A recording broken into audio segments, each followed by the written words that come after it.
Bismillahirrahmanirrahim. Assalamualaikum warahmatullahi wabarakatuh. Alhamdulillahirabbil alamin. Adada khalqihi wa rida nafsihi wa zinata 'arshihi wa midada kalimatihi. Asyhadu an la ilaha illallah wahdahu la syarika lah. Wa asyhadu anna Muhammadan 'abduhu wa rasuluhu la nabiyya ba'dahu. Subhanaka la ilma lana illa ma 'allamtana innaka antal 'alimul hakim.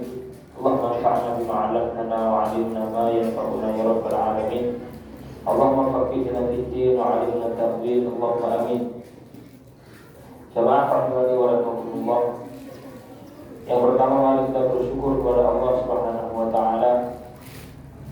Pada malam yang semoga Allah berkati ini kita masih diberi Allah Subhanahu wa taala kesehatan.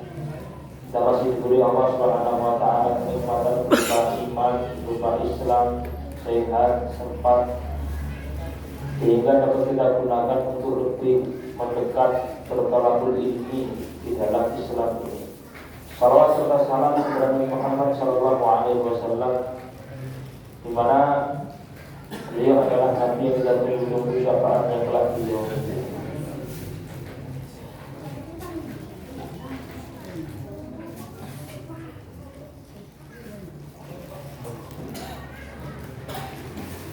Baik, bismillahirrahmanirrahim. Lanjut zakat nih, insyaallah nih. Bismillah. Kita akan melanjutkan dari sesi yang kemarin kita bahas mengenai fikih di zakat. Insyaallah ini kita akan lebih sedikit detailkan di beberapa perkara di dalam zakat. Pertama ini sambil mengulangi lagi. Nah, istilahnya dari pondok ini sambil murojaah materi yang lalu. Zakat dulu ini kan definisinya nomor 2. Zakat, definisi zakat itu adalah sesuatu yang kita keluarkan berupa harta yang khusus, dengan cara yang khusus untuk orang yang khusus.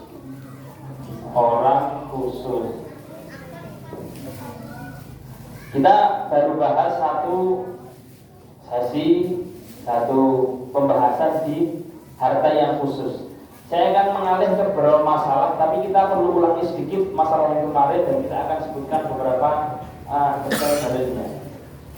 Kemarin yang kita bahas secara rinci adalah mengenai zakat di emas dan perak, emas, perak. Kita istilahkan di pertemuan yang lalu ada istilah namanya itu nisab, nisab, yaitu adalah batas minimal zakat. Terus ada istilah haul, yaitu harta yang kita miliki berlalu selama satu tahun, Emas nisabnya adalah 20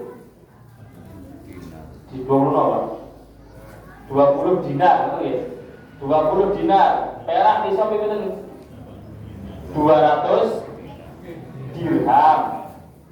Dan kita katakan bahwasanya dahulu dinar sama dirham ini merupakan alat tukar yang sah yang dipergunakan oleh orang-orang dahulu berupa kepingan. Yang satu dinar kebetulan terbuat dari emas, yang satu dirham kebetulan terbuat dari perak.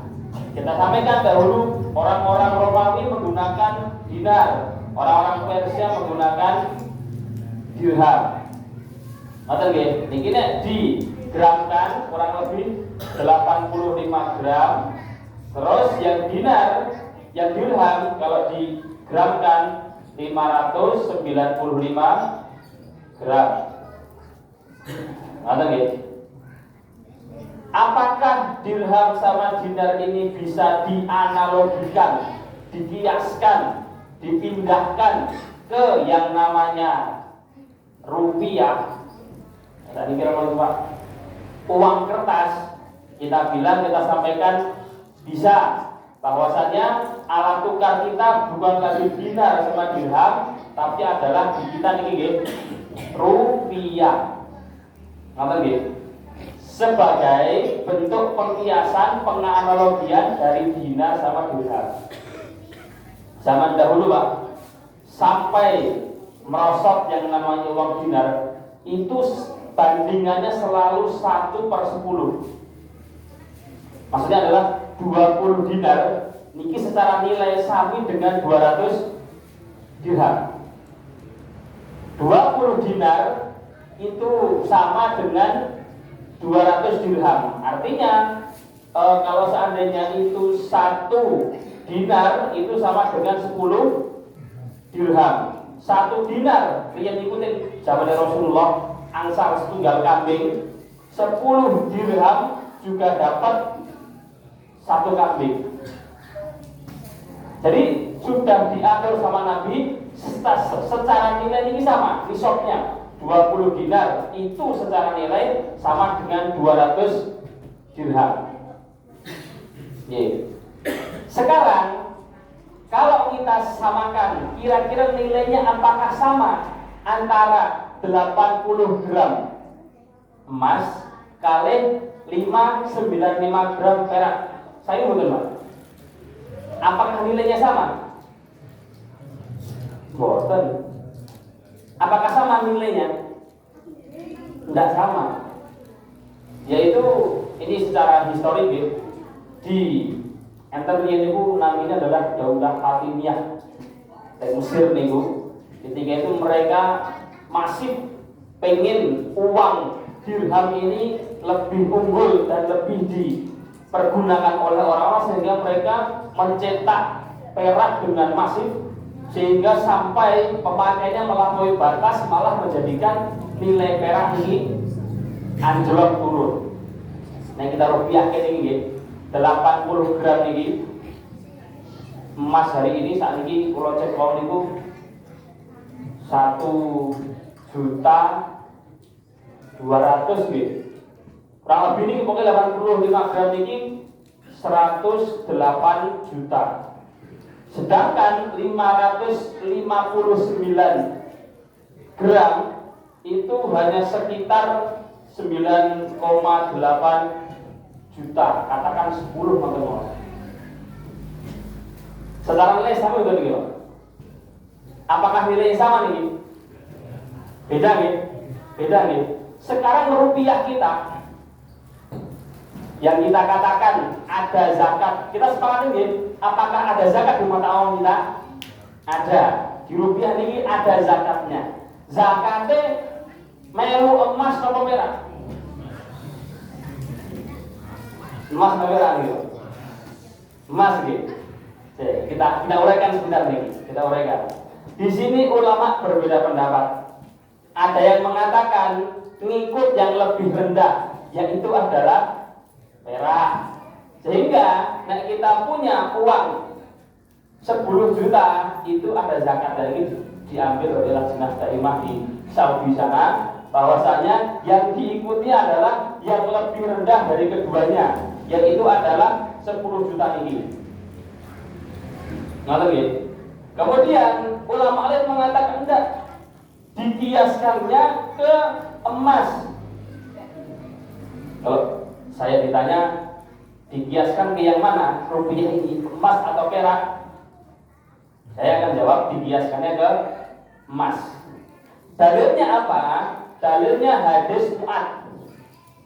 Hadisnya Mu'ad bin Jabal ketika diutus Rasulullah ke Yaman. Rasulullah ngomong ke dia, nanti kamu ambillah zakat dari mereka, tu'khadhu min aghniyaihim, diambil dari orang-orang kaya mereka. Rasulullah ngasih kunci nih, orang kaya dikembalikan ke orang miskin. Rasulullah tidak mengatakan secara detail, secara nominal ketika ada zaman yang berubah, tapi definisinya dikembalikan ke kebiasaan, yaitu adalah kaya. Kebiasaan kita Pak, nek gadah 10 juta, sugih betul itu Pak. Mungkin anaknya melebet sekolah pendaftaran gitu. Mungkin sonte kalian juta, mungkin nopo telas. Apakah 10 juta di kita itu dikatakan kaya? Gitu betul, kaya betul? Tidak. 108 juta, apakah dikatakan kaya ini? Kaya. Maka secara dalil dan juga secara kebiasaan kita, yang dikatakan kaya adalah mereka yang memiliki nisab senilai emas, yaitu adalah 108 juta. Loh kenapa? Kita katakan tadi, karena nilai sudah tidak sama antara 20 dinar yaitu 85 gram dan juga 200 dirham yaitu 595 gram. Nek sama nggih, aman teman-teman. Tapi masalahnya ada perubahan nilai atau ini. Nah, sehingga rupiah dikiaskannya ke emas yang itu adalah 85 gram, yang nisabnya adalah 108 juta rupiah, berputar selama 1 tahun tidak berkurang, nanti akan ada zakatnya. Ini karena akan kita bahas ke pembahasan selanjutnya. Pertemuan sebelumnya kita sampaikan di ibu-ibu ini, apakah ada zakat di perhiasan yang ibu-ibu miliki? Tidak ada mungkin. Apa mungkin? Apa yang tadi? Perhiasan. Tidak ada zakatnya ketika dipergunakan untuk perhiasan dan dipakai. Niatnya dipakai. Kalau untuk ditimbun artinya agar ditimbun itu nopo nggih? Dicelengi nggih. Niatnya nanti akan dijual. Atau yang memiliki perhiasan ini bukan ibu-ibu. Bapak-bapak angsal gadah bersama belum, Pak? Boleh? Enggak. Bapak boleh enggak beli emas, Pak? Ya boleh. Nek aja rimbun boleh. Haramnya apa nih? Nek apa nih? Dipakai jinjin itu mboten angsal. Nek tumbas nggih monggo. Mboten sing larang nggih. Atau yang punya ini adalah laki-laki. Yang punya perhiasan gelang, cincin apa niku dibeli, nggih pengen bidak wonten niku. Maka nanti ada zakatnya. Ada zakatnya. Sekarang di kita punya yang namanya rupiah dan kita punya yang namanya emas. Tanggung itu lagi. Biasa nih, kita rupiah, kita emas. Ibu-ibu punya rupiah dan juga punya emas. Pertanyaannya, apakah ini boleh disatukan dan bisa disatukan? Kemudian nanti akan masuk ke nisab zakat. Misalnya yang tadi, orang punya rupiah, katakan 90 juta rupiah ini. Terus dia punya emas 20 gram. Pertanyaannya, apakah orang ini wajib zakat atau tidak? Saya akan kembalikan ke sini, Pak. Jenengan ketika menghitung jenengan wajib zakat, itu rupiahnya dikembalikan ke emas atau perak? Nek dikembalikan ke emas, nek dikembalikan ke emas, maka 90 juta ini silahkan dibagi ke harga emas. Kira-kira dapat berapa gram? Ngerti nggih? Atau sebaliknya, gampangannya karena kita sudah dapat angka ini, 20 gram ini silahkan dirupiahkan menjadi berapa juta. Kalau katakan 1 juta saja sudah 20 juta. Maksudnya berarti 90 tambah 20 itu nih, 110. Apakah diwajib zakat ini, Pak? Wajib zakat. Ini ketika yang dimiliki adalah rupiah dan emas. Maka rupiah disatukan dengan emas, dihitung keseluruhannya. Jika sampai ini shop ini 108 atau 85 gram, diwajibkan zakat. Ini insya Allah dapat dimengerti ya. Sekarang yang kedua, yang dimiliki adalah emas plus perak. Gada emas, dan juga gajah merah. Punya emas, katakan 50 gram, 50 gram.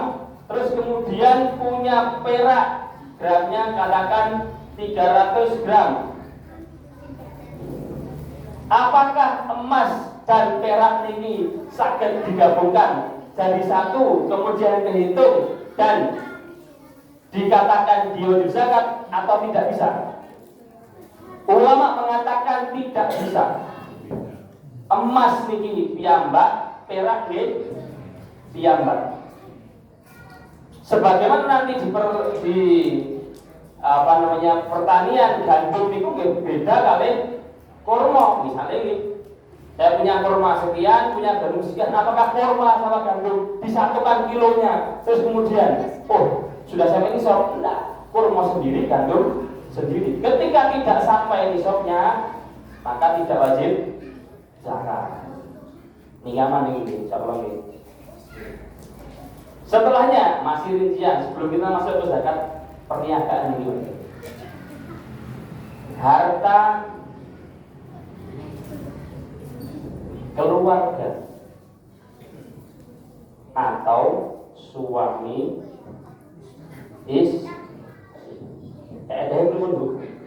hartaku, hartamu, hartaku. Enggak tahu nggih? Nah, pripun? Atau suami punya harta sendiri, istri punya harta sendiri. Misalkan dalam sebuah permasalahan, suami punya harta 60 juta, istri punya 60 juta. Ini harus kita sepakati dulu nih. Suami itu punya harta sendiri dan itu harta suami. Istri punya harta sendiri dan itulah harta istri. Ibu nak ajeng mencuci pakaian bapak Isa ini dirokok-rokok 1.000. Alhamdulillah nemu rezeki wanita solehah. Apakah ini boleh kita ambil? Ibu ini asal mungkin bu. Silahkan diambil setelah izin.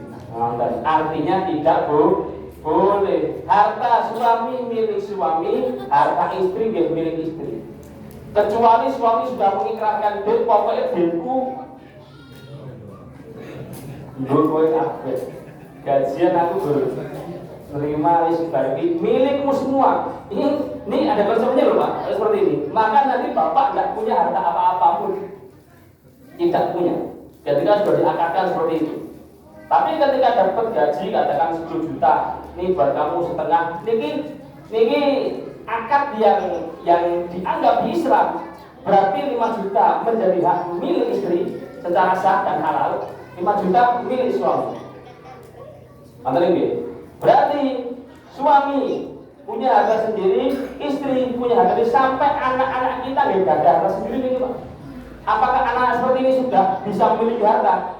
Bisa. Fitrahan dulu Pak. Fitrahan dulu.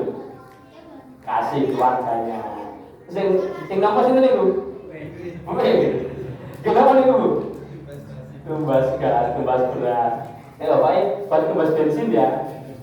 Itu harta milik anak. Dia sudah bisa punya kepemilikan.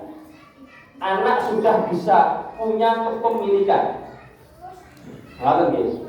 Tambahan ini misalnya, ngapunten ini ada permisalan seorang anak, naudzubillah, kedua orang tuanya misalnya kecelakaan meninggal semuanya dan orang tuanya kaya, sehingga anak dapat warisan itu dari orang tuanya. Apakah harta orang tuanya milik anaknya itu Pak? Dia milik anaknya itu. Sebagaimana dia bisa memiliki warisan, dia juga bisa memiliki harta dari pemberian itu, fitrahan itu. Berarti ini suami milik sendiri, istri milik sendiri.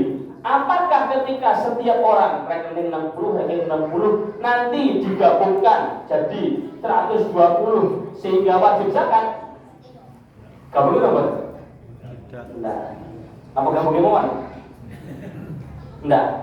Masing-masing suami harta dihitung sendiri, istri pun harta dihitung sendiri. Maka memang betul-betul keuangan keluarga itu harus rapi, jelas. Ini betul ngajari pelit gitu. Ini gadah gitu, kayak ngoten mawon. Insya Allah niku sedekah terbaik, sedekah ke istri, Pak. Nabi mengatakan bahwasanya sebaik-baiknya harta yang kamu miliki, sedekah yang sedekahkan adalah yang kamu berikan ke mulut istrimu. Itu lebih baik daripada sedekah ke siapapun dan hatta sedekah di jalan Allah Subhanahu wa taala. Ini niku nek gadah, kamu gitu. Nek punya silakan ngasih. Sehingga harta suami dan istri tidak digabungkan untuk mencapai nisab. Semuanya dihitung sendiri-sendiri, masing-masing. Ini saya kira sudah lumayan clear ini di zakat emas dan perak sudah lumayan selesai insyaallah. Baik, kita sekarang masuk ke zakat setelahnya, yaitu adalah zakat perniagaan atau zakat perdagangan. Nah, itu pedagang-pedagang ini nggih. Apa gitu? Apa gitu? Kalau dipikir loh kita lagi. Zakat perdagangan. Dagang. Landasannya ketika dikatakan ini ada zakatnya, apa? Allah Subhanahu wa taala mengatakan di surat Al-Baqarah, ya ayyuhalladzina amanu anfiqu min thayyibati ma kasabtum. Wahai orang-orang yang beriman, infakkanlah zakat min thayyibati dari harta-harta kalian yang kalian kasabtum, jadikan sebagai niaga atau dagang. Perdagangan, perniagaan. Nanti bahasa Arab itu tijarah. Tijarotun kata niki. Iki landasan Qur'ane. Landasan sunnahnya di Abu Dawud. Hadis riwayat Abu Dawud, Rasulullah mengatakan bahwasanya sahabat mengatakan kita diperintahkan oleh Nabi Shallallahu Alaihi Wasallam untuk mengeluarkan dari apapun yang kita persiapkan untuk tijarah, untuk berdagang. Diriwayat lil bai'i atau ini al bai' jual beli. Kita definisikan baik ini sebagai bentuk tolak awal. Kapan dikatakan kita wajib untuk berdagang? Baik ini definisi adalah memutar harta dengan tujuan untung. Taklibul mali ghairi, memutar harta dengan tujuan mencari untung, nikulah definisi baik. Memutar harta tidak karena bosan ingin ganti mobil baru, tidak karena bosan ingin ganti rumah baru, tidak karena butuh, tapi tujuannya untuk mencari untung. Inilah definisi harta yang nanti ada zakatnya di perniagaan. Baik, jika sudah dikatakan demikian, kapan mulai hitungannya? Kapan? Yang tadi adalah diangkat pertama kita dengan kita itu melakukan jual beli. Ketika itu dihitung, itulah tanggal zakat. Itu enten haul gitu. Haul enten hitungan 1 tahun gitu. 1 tahunnya dari kapan? Kita berdagang ini 1 tahunnya dihitung semenjak kita angkat pertama berjual beli. Misalnya gitu, belum ada mobil gitu. Saya beli gitu, karena pengen beli, pengen dipakai nonton minggu, terus tak bener menawa untung, nonton gitu, tak perjual belikan lah. Atau orang misalnya dapat harta warisan tadi itu, tak perdagangkanlah harta warisan saya ini, siapa tahu dapat untung. Dengan niat tersebut terjadi akad pertama jual beli mobil. Misalkan saya iklankan itu 1 Syawal lakunya 25 Syawal, saya akan catat di tulisan saya 25 Syawal jatuh zakat. Tahun depan di 25 Syawal itulah hitungan saya. Nanti ini. Nah, berarti awal mulai diwajibkannya zakat di perdagangan itu adalah ketika pertama mulai akad dengan orang lain mencari untung. Nanti ini. Dari sini kita bagi dulu di yang minggu kemarin juga sudah kita sampaikan, hendaknya kita dagang dan kita punya harta selain harta dagang itu mau bagi kali. Ini rekening atau rekening yang griya lemari ngoten nggih, niki untuk dagang, yang ini untuk tabungan atau yang pemasukannya bukan dari dagang ini. Ngoten nggih.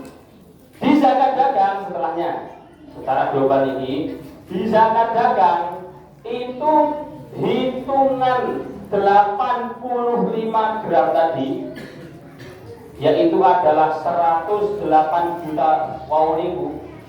Hitungannya adalah 1 tahun ke depan setelah kita berdagang baru dikatakan itu wajib atau tidak. Maksudnya seperti ini, saya dagang dengan modal 10 juta. Ini misal betul juga 10 juta apakah sudah masuk wajib zakat? Belum nih. 10 juta tak putar lagi. Dia jualan madu misalnya, jualan madu di akad pertama 25 Syawal. Berlangsung. Tahun depan di 25 Syawal, tapi setahun ke depan, saya diwajibkan menghitung dagangan saya. Apa yang dihitung? 3. Biasanya kalau kita dagang kan enten ini aset, terus kemudian margin yaitu adalah untung, terus barang. Ngerti nggih? Kita mayoritas dalam berdagang ada ini biasanya. Ada asetnya. Saya ketika dalam berdagang itu butuh motor misalnya untuk nganter bolak-balik, atau butuh wadah, atau butuh mesin misalnya, aset. Terus ada untung yang bentuknya ini uang. Untung dalam bentuk uang, maka harus kita sendirikan, jangan dicampur yang harta dagang ini. Terus ada barangnya, madu yang tersisa itu berapa kilo atau barang. Aset, apakah nanti kita hitung juga ada zakatnya? Tidak. Di aset tidak ada zakatnya karena dia nggak mutar. Karena dia akan kita gunakan, sekedar kita gunakan, kita butuh untuk dagang. Tapi dia tidak kita perjualbelikan. Maksudnya, yang kita hitung adalah setahun ke depan adalah untung. Rupiahnya berapa? Oh, rupiahnya dapetnya misalnya 90 juta. Karena adalah pinter untuk dagang, maksudnya. Terus kemudian barangnya, madunya masih berapa kilo? Madunya masih kurang lebih katakan 100 kilo. Yang 100 kilo kalau dirupiahkan itu katakan misalnya 30 juta. Maka 90 tambah 30 benar ya Pak? 120. Setahun ke depan ketika saya hitung kok ada 120 juta. 120 ini masuk bisa betul ini? Masuk. Maka nanti ada zakatnya 2,5%. Ini sakit banget ini.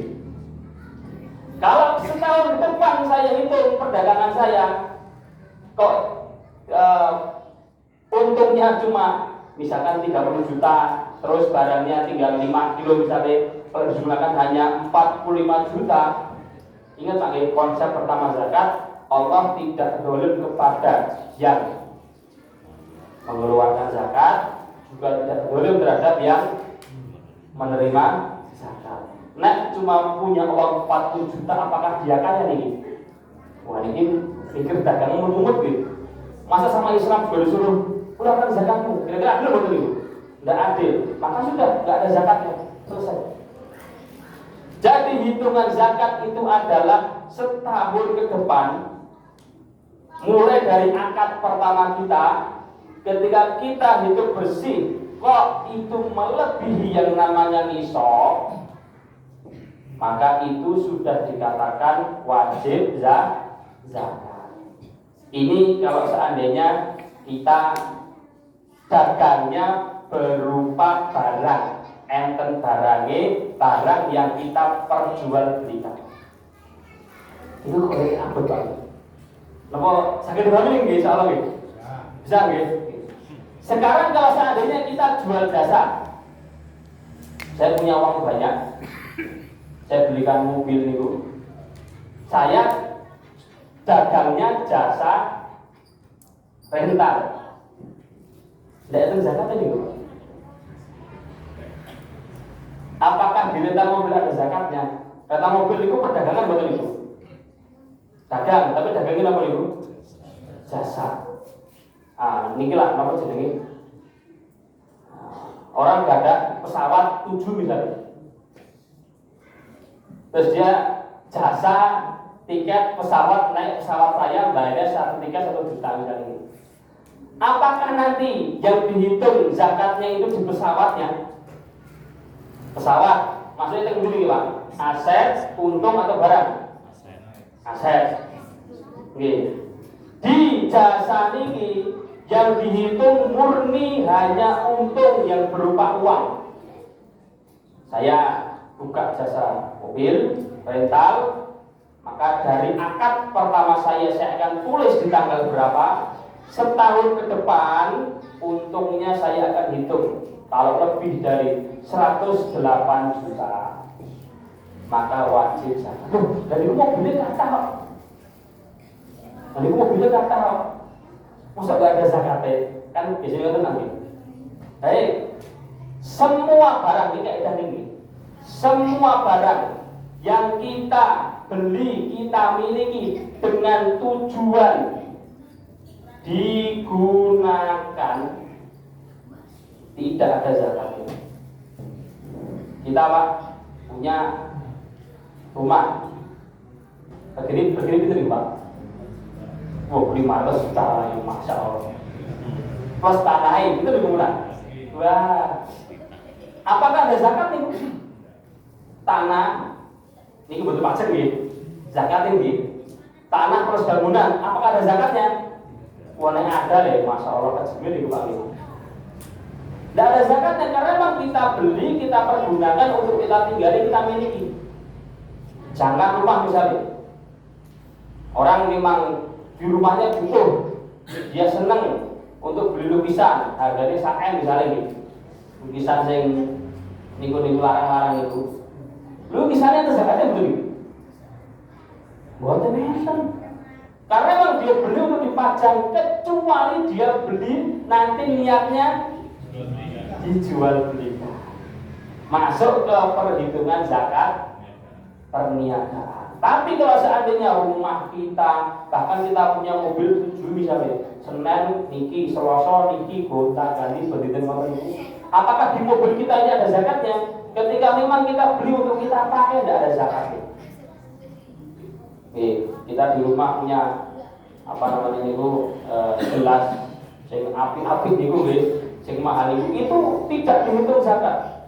Dalilnya apa? Rasulullah mengatakan laisa 'alal mu'mini fi 'abdihi wala farasihi sadaqah, riwayat Bukhari.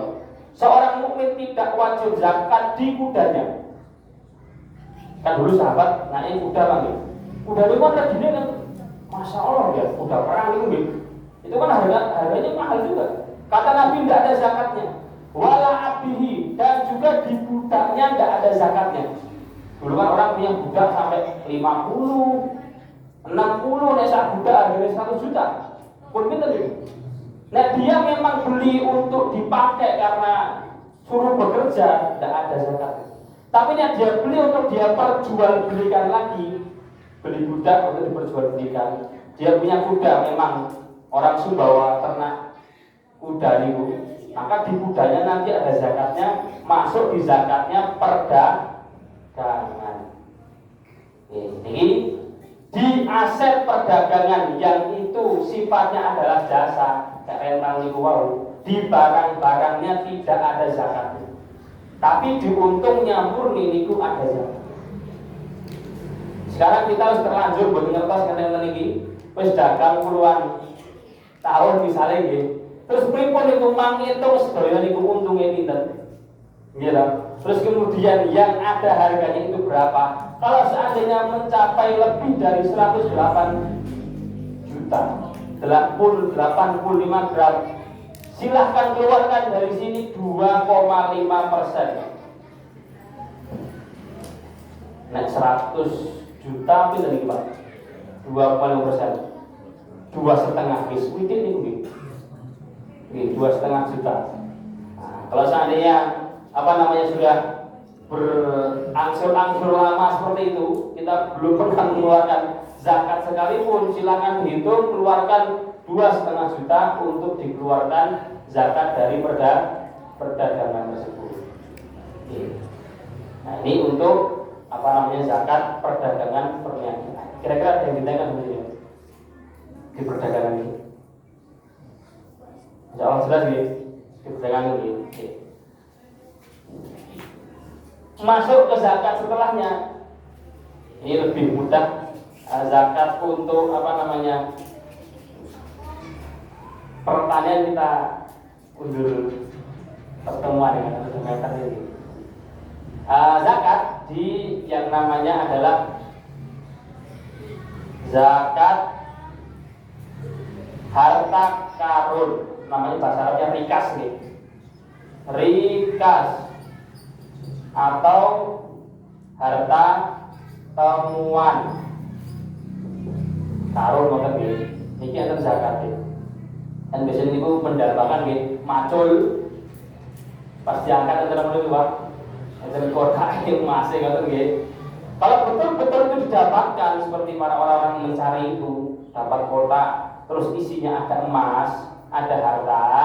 Nah, niku ada hukumnya di Islam, namanya niku rikas, timbunan orang-orang jahiliyah. Harta temuan yang ditemukan oleh seorang muslim itu namanya rikas. Kalau ditemukan, dirincikan, itu milik siapa? Kepingannya itu loh Pak, kan biasanya antara tulisannya gitu. Apa ngaten nggih. Kalau itu milik orang non muslim, ini memang hukumnya ngaten iki. Misalnya tulisannya apa ngaten, bahasa Cina misalnya nggih.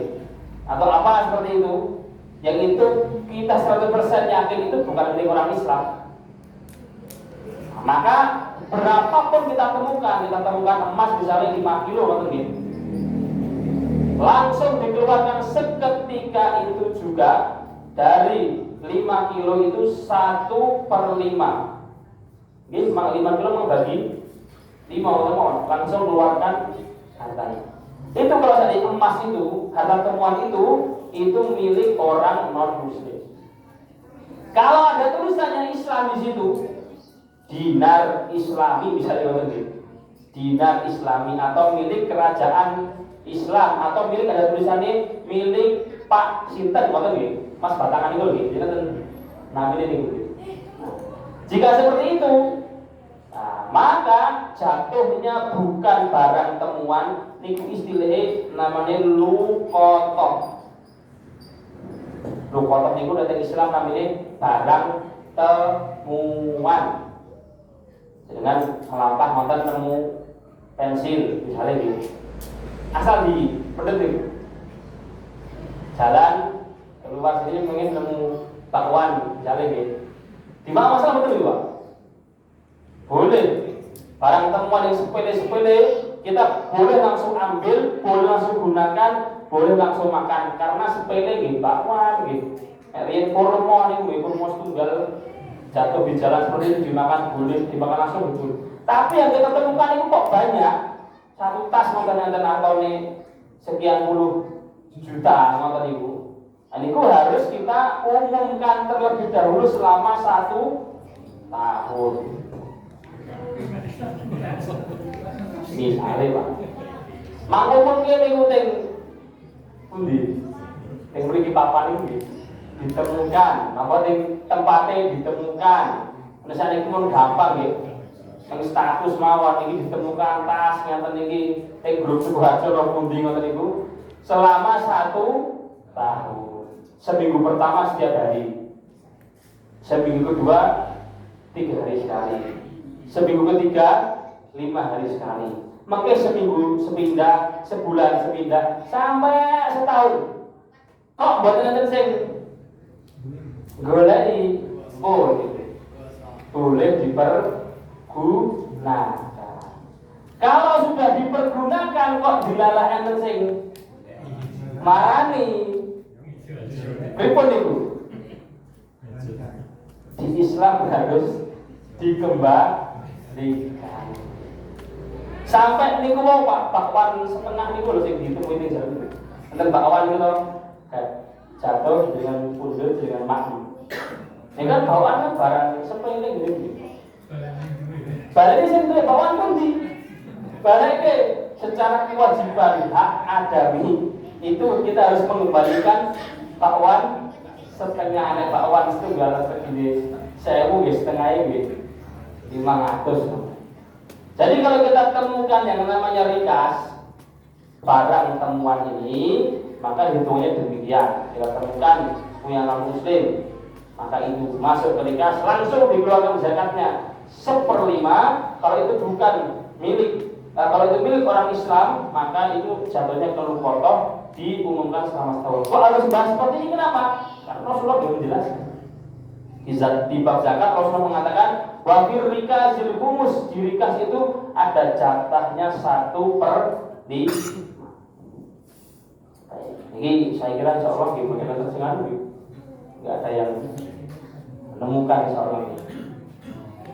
Oh saya lupa Pak, di emas tadi Pak, minggu kemarin saya janji untuk menjelaskan ini.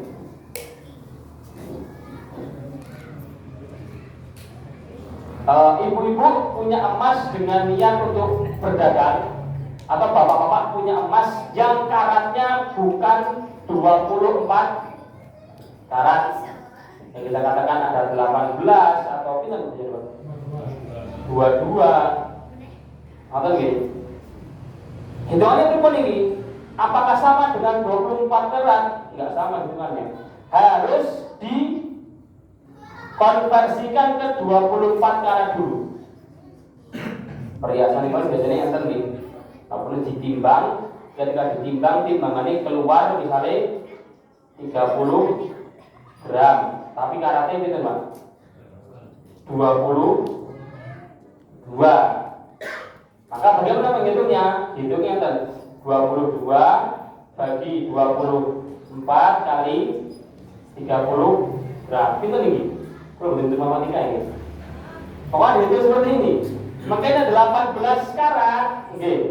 Punya 30 gram, 18 karat gram niku. Kalikan mau 18 bagi 24 kali 30 gram. Nanti hasilnya berapa? Inilah hitungannya. Ketika digabungkan kok kemudian sampai ke 85 gram, maka itu wajib ada zakat.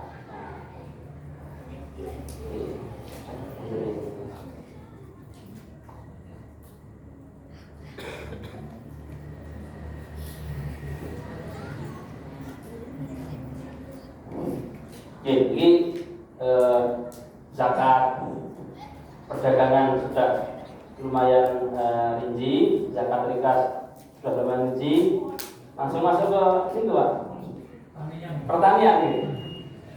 Dengan pertanian langsung rinci tinggi. Jawab pertemuan yang kadang kita bahas di zakat pertanian.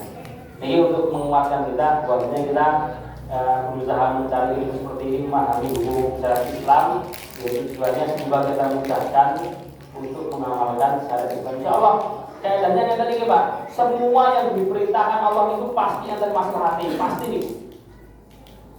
Misal meskipun kita terkadang nih, kok yo abot men kayak tapi semua perintah pasti ada maslahatnya.